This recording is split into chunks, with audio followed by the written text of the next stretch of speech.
வணக்கம். செய்திகள் வாசிப்பது சரவணா. அமித்ஷா தமிழகம் வருகையை கண்டித்து பள்ளிகொண்டாவில் காங்கிரசார் கண்டன ஆர்ப்பாட்டத்தில் ஈடுபட்டனர்.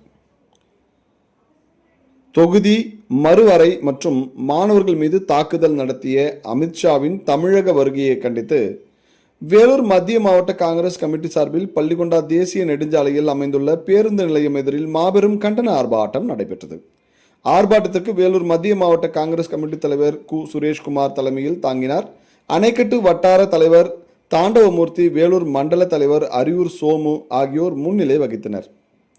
பள்ளிகொண்டா பேரூர் தலைவர் சிக்கந்தர் வரவேற்புரை ஆற்றினார். நிகழ்வில் மாநில பேச்சாளர் நாட்டாம்கார் அக்பர், மாவட்ட துணைத் தலைவர் சேகரன், மாவட்ட பொதுச் செயலாளர் பாரத் நவீன்குமார், மாவட்ட நெசவாளர் பிரிவு தலைவர் ஜெயவேல் ஆகியோர் கண்டன உரையாற்றினர். நிகழ்வில் வட்டார காங்கிரஸ் கமிட்டி தலைவர் வீராங்கன், சங்கர், வழக்கறிஞர் செல்வகுமார், மாவட்ட நிர்வாகிகள் இலியாஸ் பாஷா, அன்பரசி, உஷாராணி, சத்தியமூர்த்தி, மாசிலாமணி, செந்தில், மாவட்ட மகளிர் காங்கிரஸ் தலைவர் கோமதி, குமரேசன், மாவட்ட எஸ்சி பிரிவு தலைவர் அன்பரசன், ஆர்ஜிபிஆர்எஸ் மாவட்ட தலைவர் ஆனந்தவேல், மாவட்ட மனித உரிமை பிரிவு தலைவர் யுவராஜ், மாவட்ட அமைப்பு சாரா தொழிலாளர்கள் காங்கிரஸ் தலைவர் காளியப்பன், மாவட்ட ஊடக பிரிவு தலைவர் ஆம்புலன்ஸ் ராஜேஷ், மாநில எஸ்சி பிரிவு பொதுச் செயலாளர் சுப்பிரமணி, சுரேஷ், மாநில எஸ்சி பிரிவு செயலாளர் காத்தவராயன் மற்றும் மன்சூர் அகமது, ஜிபேர், ரிஸ்வான், நஸ்ருல்லா, அஸ்கர், வலியுல்லா, அர்ஷத் உள்ளிட்ட பலர் கலந்து கொண்டனர். முடிவில் மாவட்ட காங்கிரஸ் கமிட்டி துணைத் தலைவர் காமராஜ் நன்றியுரை கூறினார். செய்திகளுக்காக சிவா.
காங்கிரஸ் கட்சி